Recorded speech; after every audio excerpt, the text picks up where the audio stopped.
오늘 우리가 이제 살필 내용들은 하나님과 삼위일체에 해당되는 신앙고백서 제2항이 되겠습니다. 우리가 지난 시간부터 우리 하나님이 누구이신가 할 때 하나님은 삼위일체 하나님이시다 하는 사실을 우리가 함께 생각해 보고 있습니다. 지난 시간에는 제1항을 우리가 살펴보면서 우리 하나님은 누구이시냐, 가장 순수한 영이시다. 기억나십니까? 가장 순수한 영이시다. 하나님 어떠한 속성들을 가지고 계시냐 할 때 하나님만이 홀로 가지고 계신 속성이 있고 또 우리에게 주신 공유하시는 속성들이 있다 하는 것을 우리가 생각해 봤습니다.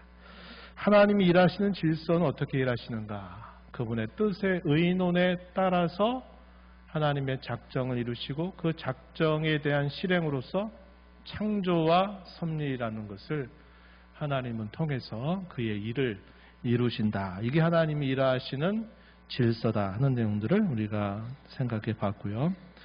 하나님의 이러한 성품 혹은 속성들이 두 가지 대상에 따라서 다르게 나타나는데 우리 믿는 신자들에게는 하나님의 놀라우신 사랑, 그분의 변함없는 인자하심, 불쌍히 여기심, 이런 것들을 하나님이 우리에게 베풀어 주신다 하는 내용들을 살피고, 반면에 그렇지 않은 불신자들에 대해서는 하나님의 어미로운 그런 공의를 하나님이 실행하신다 하는 것을 우리가 살펴보았습니다.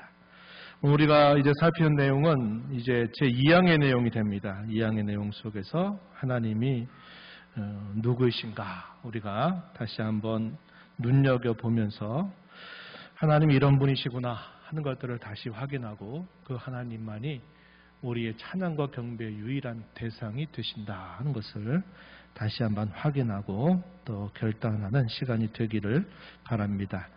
웨스트민스터 신앙고백서 제2장 2항의 내용들이 길게 소개가 되어 있습니다. 천천히 소리를 맞추어서 우리 함께 이 내용들을 생각하시면서 함께 우리 읽어보겠습니다. 2장 2항의 내용 함께 같이 읽어봅니다. 하나님은 자신 안에 그리고 자기 스스로 생명, 영광, 선, 복을 완전하게 가지고 계신다.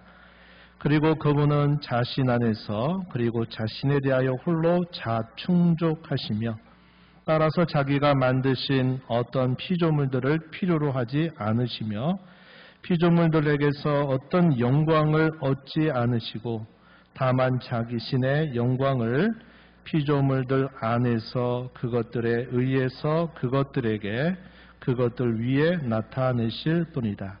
하나님은 모든 존재의 유일한 근원이시며 모든 만물은 그분에게서 나오고 그분으로 말미암고 그분에게로 돌아간다. 그리고 그분은 만물에 대한 가장 절대적인 주권을 갖고 계셔서 자신이 기뻐하고 원하는 것은 무엇이든지 그것들에 의하여 그것들을 위하여 또는 그것들 위에 행하신다. 그분의 면전에서 모든 만물은 드러나고 나타나며 그분의 지식은 무한하고 무오하며 피조물에 의존하지 않으며 따라서 그분에게는 우발적이거나 불확실한 것이 없으시다. 하나님은 자기의 모든 의논에서 자기의 모든 역사에서 그리고 자기의 모든 명령에서 지극히 거룩하시다. 천사들과 사람들 그리고 다른 모든 피조물은 예배든 봉사든 순종이든 하나님께서 그들에게 요구하기를 기뻐하시는 것이라면 무엇이든지 그분에게 돌림이 합당하다. 상당히 긴 내용들이죠. 긴 내용들이지만 우리 하나님이 누구이신가에 대한 이 성경의 수많은 구절들 중에서 하나님이 어떤 신분인가 하는 것들을 설명하기 위해서 성경 구절들을 바탕으로 해서 하나님은 이러이러한 분이시다 하는 내용들을 고백하고 있다 하겠습니다. 우리가 이 내용들을 조금 이렇게 나누어서 몇 가지로 생각해 보는데 먼저 하나님이 누구시냐 할 때 그분의 완전성이라고 하는 게 무엇인가? 두 번째는 그분은 충족하신 분이다 하는 겁니다. 그 어떤 것을 필요로 하지 않으시는 분이시다 하는 것이고, 세 번째 요점은 하나님은 모든 존재의 유일한 근원이 되신다 하는 것입니다.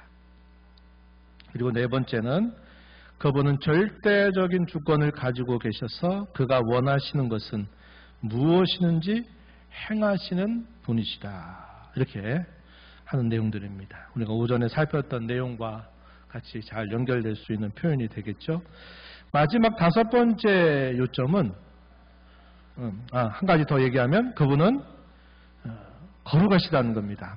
모든 일에 있어서 그의 거룩하심을 나타내시고, 마지막 결론은 그러므로 그분만이 유일한 경배의 대상이 되신다. 이런 내용들을 우리가 함께 짚어보도록 하겠습니다. 먼저 하나님의 완전성에 대해서 함께 생각하는 내용들, 이 고백서 내용 가운데 이 내용들입니다. 하나님은 자신 안에 그리고 자기 스스로 생명, 영광, 선, 복을 완전하게 가지고 계신다 하는 내용입니다. 하나님은 완전하다. 이렇게 우리 고백서는 성경의 구절을 통해서 가르쳐 주고 있어요.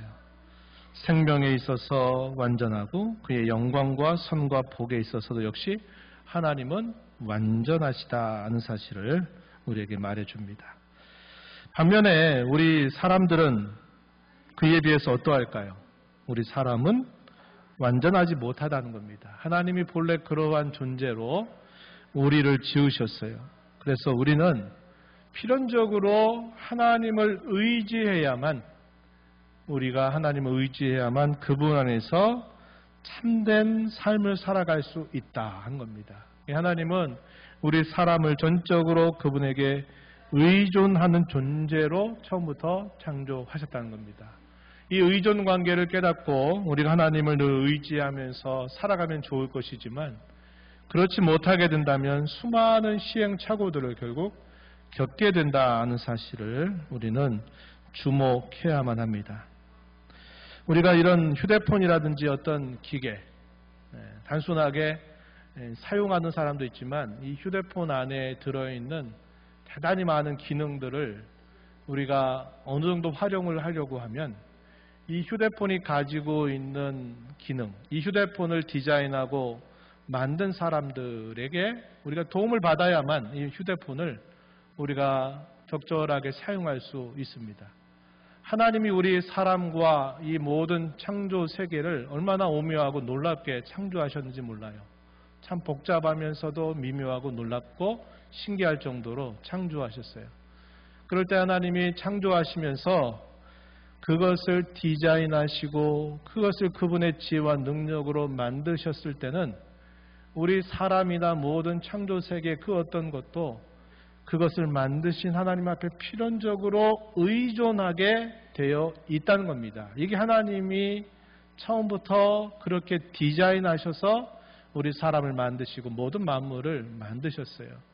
그래서 우리가 만드신 하나님 앞에 의지하고 그분께 도움을 구하고 그분께 묻고 그분이 하시는 말씀을 잘 알아들으면 우리의 삶을 값지고 보람있게 짧지만 그렇게 살아갈 수 있을 것입니다. 그러나 그 반대의 경우 내 인생의 주인은 나고 내가 하고 싶은 대로 사는 거지, 내가 내 인생의 주인인데 누가 나라고 나한테 뭐라 그래, 나의 부모도 그 어느 누구도 내 인생에 대해서는 뭐라고 말할 수 없어 하는 식으로 생각을 하고 자기 스스로 독립해서 자기 스스로 자기 인생의 주인이 되고자 할 때는 많은 시행착오들을 겪게 된다는 겁니다.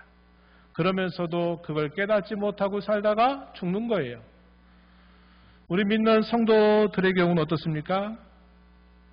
좀 깨닫고 살죠. 깨닫고 살죠. 정도의 차이가 다 다른 겁니다.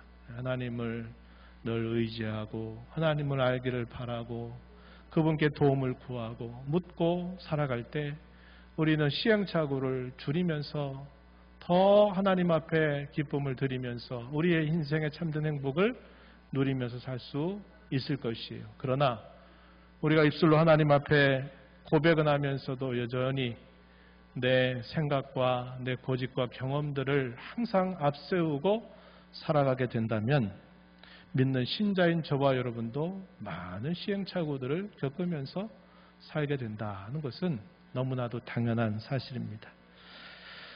주일 오전 설교의 결론이 뭐였습니까? 결론이 바로 그거예요. 우리 사람의 역사와 하나님의 역사와의 차이를 기억하고 우리가 우리 스스로 내 힘대로 내 뜻대로 내 생각대로 하겠다는 것을 내려놓고 하나님의 뜻과 그분의 비전 앞에 우리의 생각을 맞추고 우리의 마음을 그분께 합하고 우리의 삶을 그분께 합하게 될 때 우리가 하나님의 일하심을 늘 보면서 살아갈 수 있다 하는 것입니다. 이게 오전 예배 설교의 결론입니다. 똑같은 교훈들을 우리가 생각해 보게 된다 하는 겁니다. 아래 성경 구절들 보면 여러분들 참고하실 수 있겠습니다. 요한복음 5장 16절에 보면 아버지께서 자기 속에 생명이 있음 같이 하나님이 모든 생명에 있어서 완전하시다. 하나님은 영광의 하나님이십니다. 사도행전 7장 2절 말씀에 소개됩니다. 그리고 디모데전서 6장 15절 말씀에 보면 하나님은 복되시고 유일하신 주권자이시며 만왕의 왕이시며 만주의 주시다. 하나님이 우리에게 참 복이 되신다 하는 겁니다. 그래서 우리가 복되신 하나님 이렇게 우리가 고백하고 찬양하게 되는 것이죠. 하나님은 완전하시다. 아무런 부족함이 없으시다 하는 겁니다. 두 번째 요점은 하나님은 충만하시다. 부족함이 없으시다 하는 사실입니다.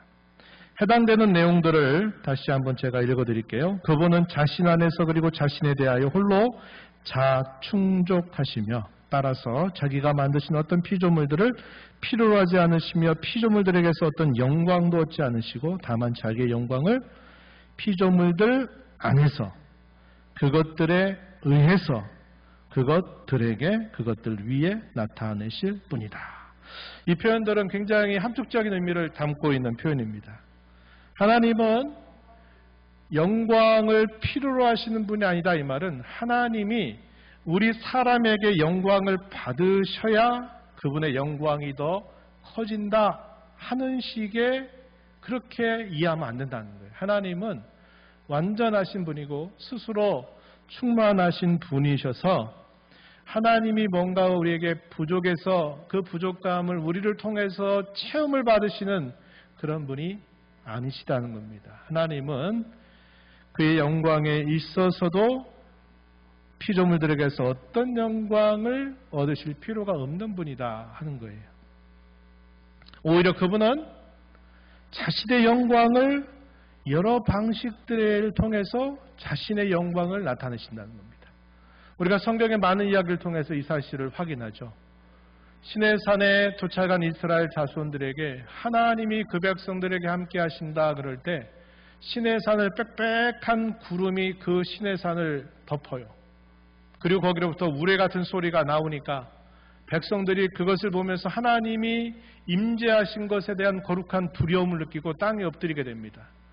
그리고서는 직접 우리에게 말씀하시면 우리가 죽을 것 같으니 우리에게 직접 말씀하지 마시고 모세에게 말씀해 주시면 모세가 전하는 그 말을 우리가 하나님의 말씀으로 받고 우리가 순종하겠습니다 하면서 모세가 중재자가 되는 겁니다. 그래서 모세를 통해서 하나님의 말씀을 듣는 일이 있게 되죠. 그래서 구약시대 하나님이 임재하신다 그럴 때 영광의 구름, 쉐키나라 그러는데 그 영광을 나타내시는 여러 가지 방편들이 있었어요. 우레 같은 소리, 구름, 또 두려움, 위험 이런 것들.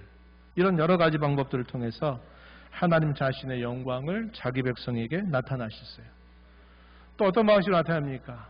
전쟁에서 자기 백성들을 편들어 주셔서 그 전쟁에서 완벽한 승리를 이뤄내게 하셔서 하나님의 하나님 되심을 자기 백성들에게 나타내니까 그 백성들이 그 승리를 기뻐하면서 하나님께 고백하는 거죠. 그걸 두고 뭐라 그러느냐? 하나님께 영광을 돌린다 그러는 겁니다. 그럴 때 우리가 착각하지 말아야 될 것은 하나님이 우리가 돌리는 그 표현들을 통해서 영광을 더 많이 받으신다거나 영광이 더 충만해지는 것이 아니라 그분이 우리에게 나타내신 그분의 영광에 대하여 우리가 하나님의 영광이라고 고백하며 찬송하는 성격이 바로 하나님께 영광을 돌리는 것이다 하는 것입니다. 그래서 하나님은 많은 여러 가지 일들을 통해서 그의 영광을 나타내시는 겁니다. 대적자들을 파하실 때, 자기 백성들을 완벽하게 구원하실 때, 이런 모든 사건들 속에 하나님이 나타나실 때는 그분의 영광이 항상 나타나게 하셨다는 것을 우리가 알게 됩니다. 하나님의 영광은 그 스스로 충만하시다는 거죠. 모든 피조물들은 하나님 영광의 극장과 같다라고 말합니다. 한번 여러분들이 이 표현들을 기억해 보세요. 모든 피조물들, 하늘에 있는 것, 땅에 있는 것, 땅 아래 혹은 바닷속에 있는 모든 것, 이 모든 창조세계 안에 있는 모든 것들은 하나님의 영광을 보여주는 뭐와 같다? 뭐와 같다? 극장과 같다. 이렇게 말하는 겁니다. 그럼 극장에 가면은 극장에 있는 상영되고 있는 많은 이야기들을 우리가 보잖아요. 하나님이 지으신 모든 것들이 바로 그분의 영광을 보여주는 극장과 같다. 이런 말을 썼어요. 누가 한 말인 줄 아세요? 종교개혁자 칼빈. 그분이 이런 말을 했어요. 모든 피조물은 하나님의 영광의 극장이다. 이런 비유를 통해서 설명했습니다. 그럼 우리 사람은 어떨까요? 하나님 영광의 대리자들, 하나님 영광의 반사자들이 된다는 겁니다. 하나님의 영광을 돌린다는 것은 우리가 어떤 영광을 만들어내서 그분의 영광을 더 크게 하는 성격이 아니라 그분이 나타내신 그분의 영광을 우리가 깨닫고서 그것이 하나님의 것이라고 돌려드리는 거예요. 쉽게 말하면 반사한 겁니다. 반사해서 그것이 하나님의 영광인 줄 알게 하는 것입니다. 이걸 하나님 영광의 반사자들이다. 이런 표현을 사용하고 있는 겁니다. 저와 여러분이 이 땅에 사는 삶이 그렇게 돼야 됩니다.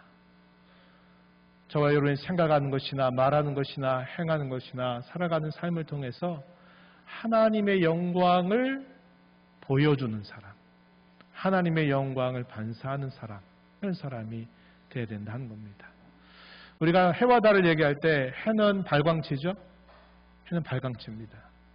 핵융합 반응을 통해서 열을 발산하고 빛을 발산해서 우리의 생명을 유지존속하는 데 절대적인 그런 도움을 주는 것이죠. 달은 어떻습니까? 발광체라고 말하지 않아요. 반사체라고 그러죠. 반사체라고 그럽니다. 그래서 달 표면에 반사할 수 있는 것들이 있어서 그 빛을 우리에게 스스로 빛을 만들어서 보여주는 게 아니라 해로부터 받은 그 빛을 반사해서 밤에 우리에게 빛을 내주는 것이죠. 우리의 역할은 마치 그와 같다는 겁니다. 하나님이 마치 태양과 같이 그 영광을 우리에게 나타내신다면 저와 여러분은 그 영광을 반사해서 그것이 우리 자신의 것이 아니라 하나님의 것인 줄 드러내는 일을 우리가 위해서 살아가는 겁니다. 이것이 먹든지 마시든지 무엇을 하든지 다 하나님의 영광을 위하여 하라고 하는 말의 뜻이다 하는 겁니다. 내가 만드는 거 아니에요.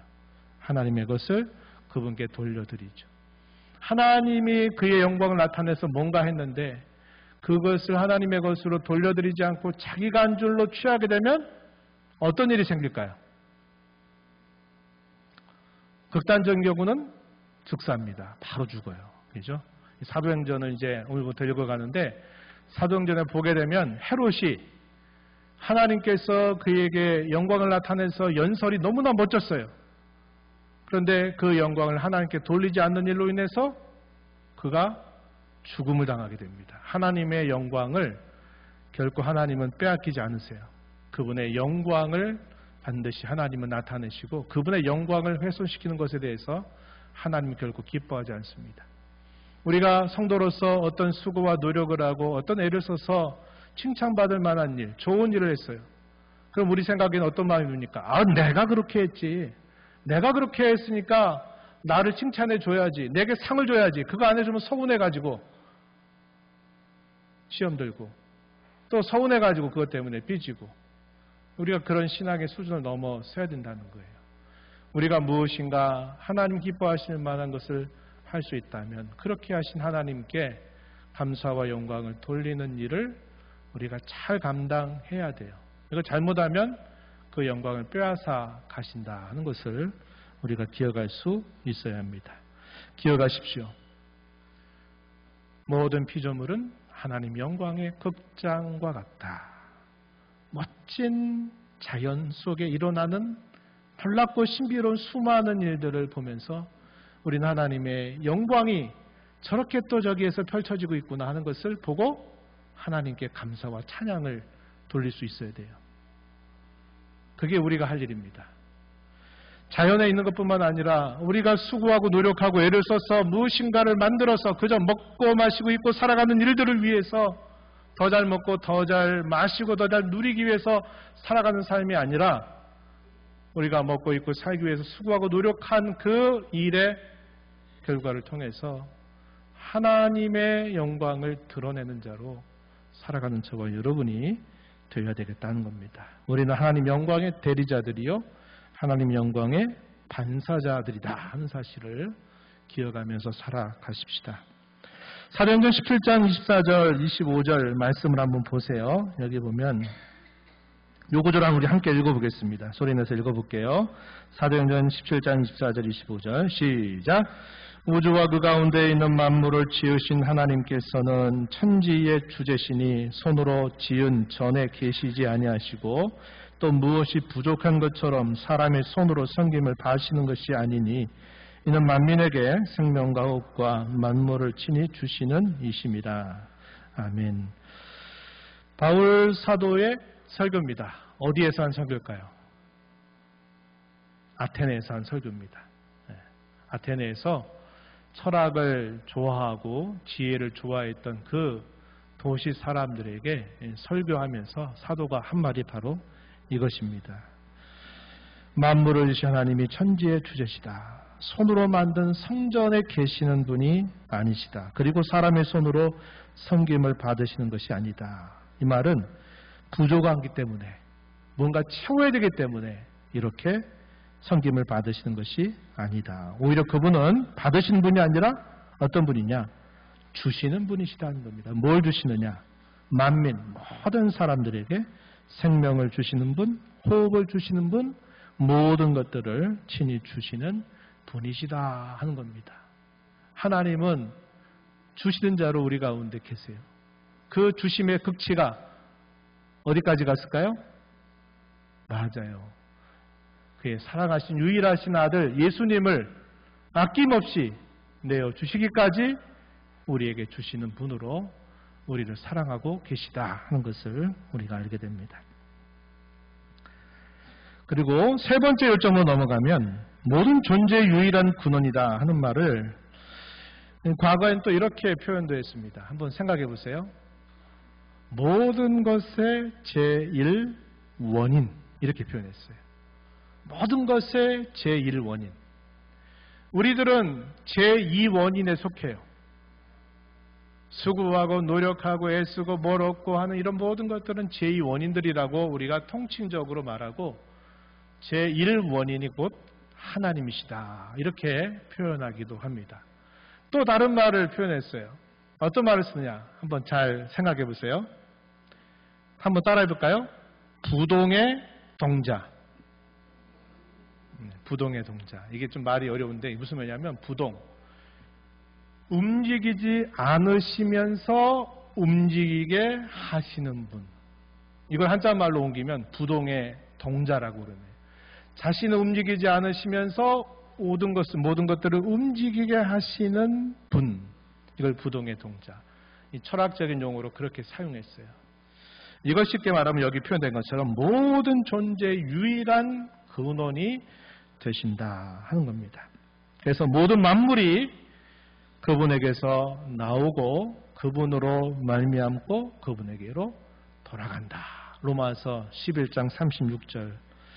우리가 이 구절 참 중요한 구절인데요. 그래서 모든 것들이 하나님께로부터 나오고 하나님으로 말미암아 진행이 되다가 결국 그분에게로 결국 돌아가게 된다. 이 말은 그분의 모든 계획과 뜻이 온전히 이루어지게 하신다. 그러므로 영광이 오직 그분께만 돌려져야 된다 하는 것을 가르쳐 주는 구절입니다. 네 번째 요점은 하나님은 절대적인 주권을 가지고 계신 분이다 하는 사실입니다.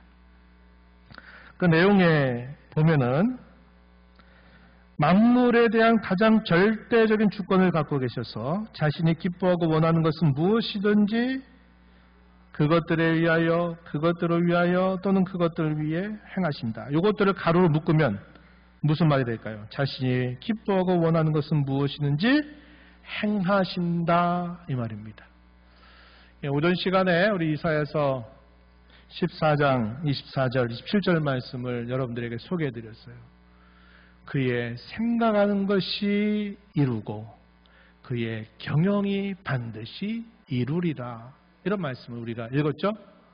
하나님은 그분의 약속, 그분의 말씀을 하나님은 반드시 이루시는 분이시다 하는 것, 바로 이 내용과 같은 의미를 우리에게 전달해 주고 있습니다.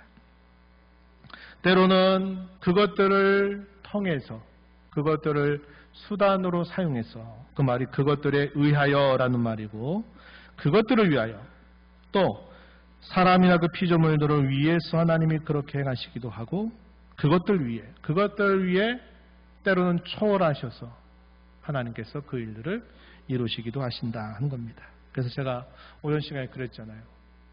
하나님을 거역하는 사람들이 있다 하더라도 하나님은 그분의 말씀과 그분의 경영을 하나님은 반드시 이루신다. 또 저와 여러분같이 하나님의 사랑을 알고 구원의 은혜를 알아서 내가 하나님을 기뻐하면서 살고 싶다고 하는 소원을 가지고 남은 인생을 살아가는 저와 여러분이 때로는 실패와 좌절과 절망과 믿음과 순종에 있어서 부족함을 보인다 하더라도 우리 때문에 하나님의 그 뜻과 계획과 그의 경영이 망치게 되는 일은 없다는 겁니다. 이게 얼마나 큰 위로와 소망이 되는지 몰라요. 이 말을 또 오해해가지고 잘못 이용해서 아무렇게 살아도 하나님은 그의 뜻을 이룰 거니까 뭐 이렇게 하지는 않아야 되겠죠. 우리는 하나님의 은혜를 알고 그렇게 살아가기를 다짐하고 또 다짐해도 우린 또 넘어지고 또 실패하고 또 부족함을 가지고 있지만 그럼에도 불구하고 하나님은 그의 약속을 반드시 이루어 가신다. 이렇게 하니 이게 얼마나 우리에게 큰 위로와 소망이 되겠느냐 하는 것입니다. 하나님은 절대적인 주권을 가지고 계시다. 그래서 나라의 흥망성쇠를 하나님이 그의 주권으로 이끌어 가신다. 작게는 우리 인생, 우리 사람들의 인생 속의 생사화복을 하나님은 그의 주권대로 우리를 이끌어 가신다 하는 겁니다. 때로는 사람의 마음을 하나님이 움직이세요. 고레스 왕과 같은 이 바사제국 원년의 왕이 됐던 사람의 마음을 하나님이 감동하시니까 이방 군주가 자기 속국에 살고 있는 포로민들을 향해서 야, 너희 섬기는 신을 위해서 너희 본국에 돌아가서 너희 신을 위하여 성전을 만들어라!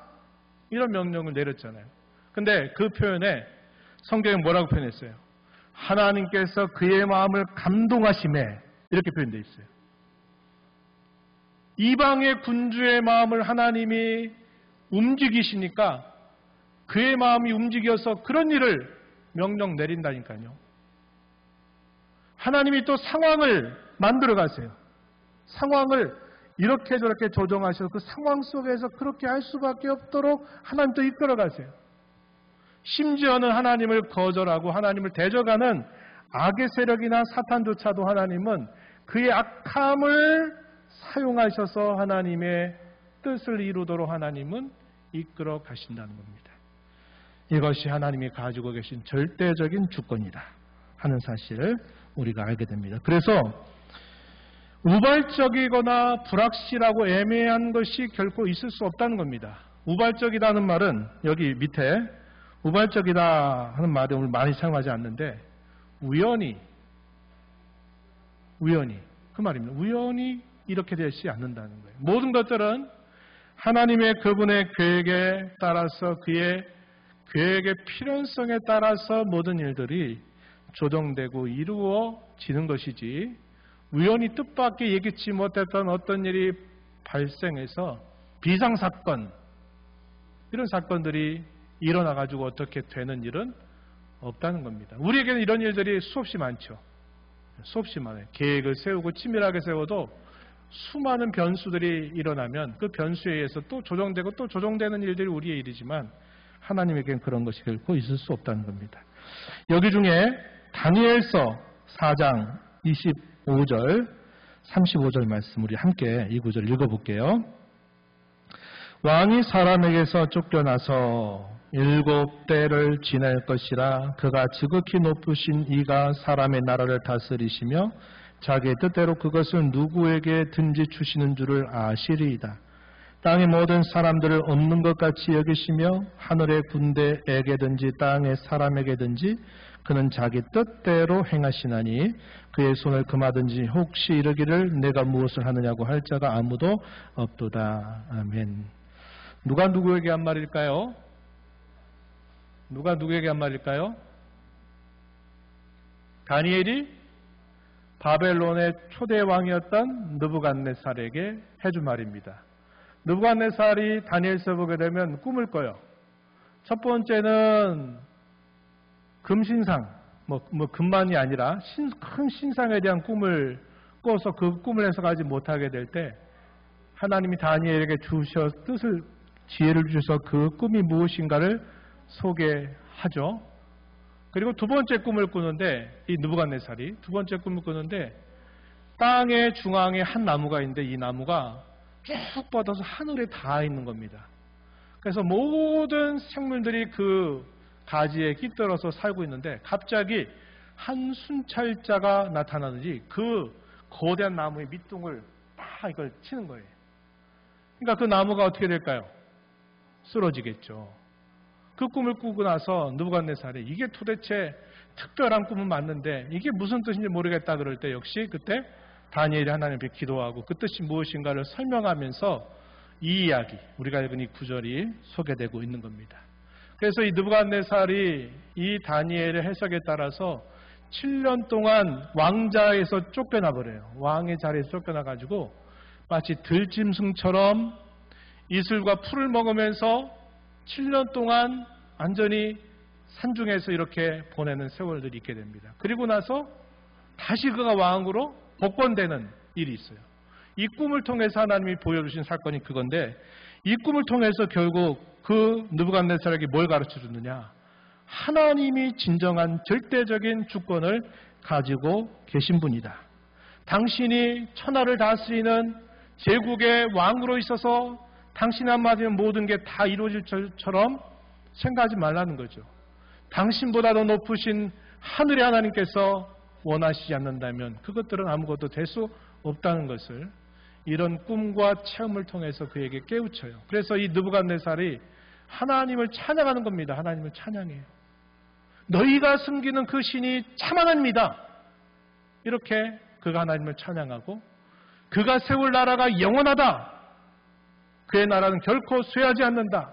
세상의 나라들은 다 때가 되면 다 무너지게 될 것이라도 그가 세울 나라는 결코 무너지지 않는다. 견고하다. 영원하다. 하는 사실을 이 다니엘을 통해서 결국 깨우쳐 주시는 일을 행하시는 것입니다. 다섯 번째 요점으로 넘어가면 하나님은 거룩하시다 하는 겁니다. 그분이 하신 모든 일에 있어서 하나님은 죄와 상관이 없이 그의 거룩하심을 나타내신다 하는 사실을 우리가 정리할 수 있겠습니다. 마지막으로는 그 하나님이 그러므로 유일한 예배, 찬양과 경배의 유일한 대상이 되신다 하는 것이 이 두 번째 항의 결론이 됩니다. 한번 그 내용을 보세요.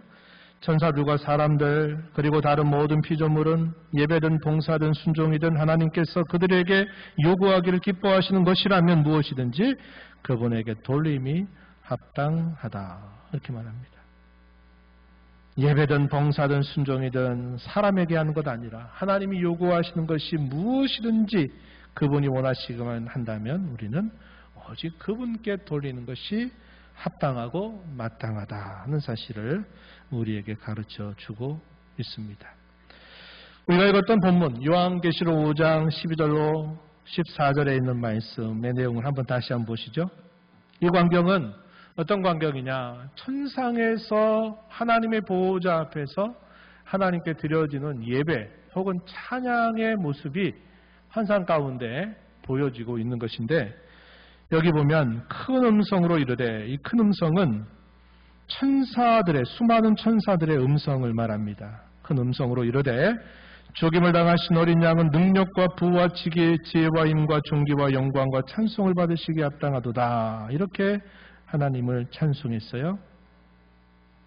13절에 하늘 위와 땅 위와 땅 아래와 바다 위와 또 그 가운데 모든 생물들이 말하기를 보호자에 앉으신 이 어린 양에게 찬송과 존귀와 영광과 권능을 세세토록 돌릴지어다. 또 화답했습니다. 그랬더니 보호자에 있는 네 생물이 아멘 화답하고, 또 그 뒤에 둘러싸고 있는 24장로들은 그 말과 함께 엎드려서 보호자에 계신 어린 양께 경배를 드리는 그런 광경이 묘사되고 있다는 겁니다. 얼마나 놀라운 광경인지 몰라요. 그래서 결국 모든 섬김과 순종과 예배의 유일한 대상은 오직 하나님 뿐이시다 하는 사실을 우리에게 보여주고 있습니다. 그런데 이 하나님 외에 다른 것들을 그 자리를 대신하는 것이 가당치도 않은 거죠. 그게 다 우상입니다. 하나님을 숭상하고 숭배를 그 자리에 돈을 올려놓다든지 우리의 명예를 올려놓다든지 우리의 어떤 것들을 그 자리에 대신한다든지 하는 것들은 하나님이 결코 용납하시지 않으시는 겁니다. 그것들이 다 우상 숭배하는 것과 똑같은 것이 되는 것입니다.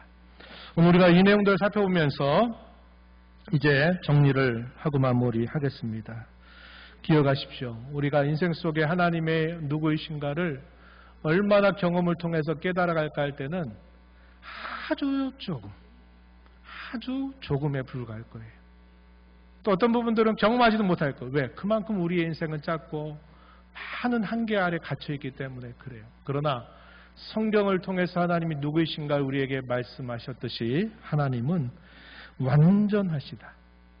하나님은 절대로 부족함이 없으시다. 하나님은 우리 인생뿐만 아니라 세상이란 모든 일들에 대한 절대적인 주권을 가지고 계시다. 그분은 그의 하신 일에 있어서 거룩함을 나타내신다. 그러므로 그분은 우리의 찬양과 경배와 순종과 섬김의 유일한 대상이시다 하는 것을 우리가 오늘 이 말씀을 통해서 배우게 되고, 우리는 처음에 생각했던 것처럼 하나님은 완전하시지만 우리를 지으신 하나님이 우리는 완전하지 못하도록 창조하셨어요. 그것은 하나님을 의지하면서 살라 하신 그분의 기대가 있는 겁니다. 그분을 의지하면서 사는 거예요. 그분이 하시는 말씀이 무엇인가를 듣고 그분께 도움을 간청하고 기도하고 그분과 함께 우리의 삶을 살아가기를 기대하시면서 하나님은 의존적인 존재로 우리 사람을 지으셨다 하는 것을 꼭 기억하면서 우리가 내 힘으로 할 수 있다 그런 생각들을 항상 버리고 작은 일이든 큰 일이든 모든 일을 하나님께 의지하며 또 그분의 도우심을 간절하게 바라면서 그분과 함께 행하는 저와 여러분이 되기를 바랍니다. 하나님 아버지, 오늘도 저희에게 또 귀한 시간을 통해서 하나님이 누구이신가를 또 함께 배우고 생각하는 시간을 갖게 하셔서 감사합니다. 저희는 지혜와 능력에 있어서 늘 한계가 많은 자들이고 저희의 짧은 인생 속에 경험할 수 있는 것들은 너무나 한정적이고 작은 것에 불과할 것입니다. 경험을 통해서만 하나님을 알아가는 것이 아니라 주의 거룩한 말씀을 통하여 하나님이 누구이신 줄 고백하는 이 성경의 선언을 따라서 우리 하나님이 이러한 분이신 줄 고백하며 그 하나님이 저희들의 아버지가 되시고 아빠가 되어주시고 저희의 구원자가 되어주시고 저희들의 보호자가 되어주시는 그 사랑을 받고 사는 것에 늘 감사하고 기뻐하며 하나님의 영광을 반사하는 그런 삶 살아가는 저희들 다 되게 하여 주시옵소서. 예수님 이름으로 기도하옵나이다. 아멘.